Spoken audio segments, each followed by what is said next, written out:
bienvenue dans Parlons Euro. Pour ce premier épisode, nous parlons des résultats des huitièmes de finale et le programme des quarts de finale de l'Euro 2021. C'est la surprise du chef avec l'élimination dès les huitièmes de finale du champion en titre le Portugal, de la vice-championne en titre et champion du monde la France, de tous les demi-finalistes de l'édition précédente et de toutes les équipes du groupe de la mort. Du tenant du titre le Portugal, du recordman de buts en Euro, Cristiano Ronaldo tombe devant la Belgique. Les Diables Rouges, premiers de leur groupe, s'imposent 1-0 grâce à un chef-d'œuvre de Thorgan Hazard.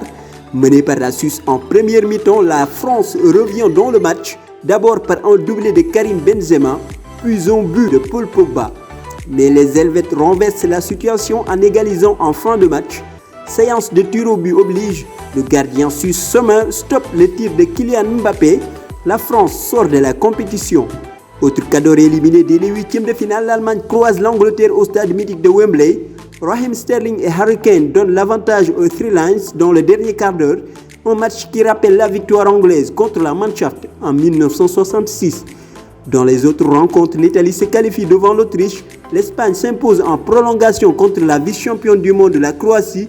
La Suède, première de son groupe devant l'Espagne, chute face à l'Ukraine. La République tchèque élimine les Pays-Bas et le Danemark atomise les Pays de Galles. La compétition reprend ce vendredi avec le début des quarts de finale. À 16h, la Suisse tentera de faire un autre exploit face à l'Espagne. Critiqué en début de tournoi, le sélectionneur de la Roja, Luis Enrique, semble mettre tout le monde d'accord.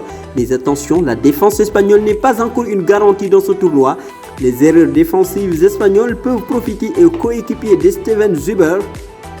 Dans l'après-midi, deux favoris à la victoire finale s'affrontent. La Belgique aura à cœur de gagner son premier titre continental, mais elle aura en face de l'Italie. Le sélectionneur de la Squadra Azzurra, Roberto Mancini, a battu le record d'invincibilité en tant que sélectionneur d'Italie en alignant 31 matchs sans défaite. Dans les autres matchs, l'Angleterre fait face à l'Ukraine et le Danemark joue contre la République tchèque. Merci de nous avoir suivis. À demain pour un nouvel épisode de Parlons Euro sur CESTI Info.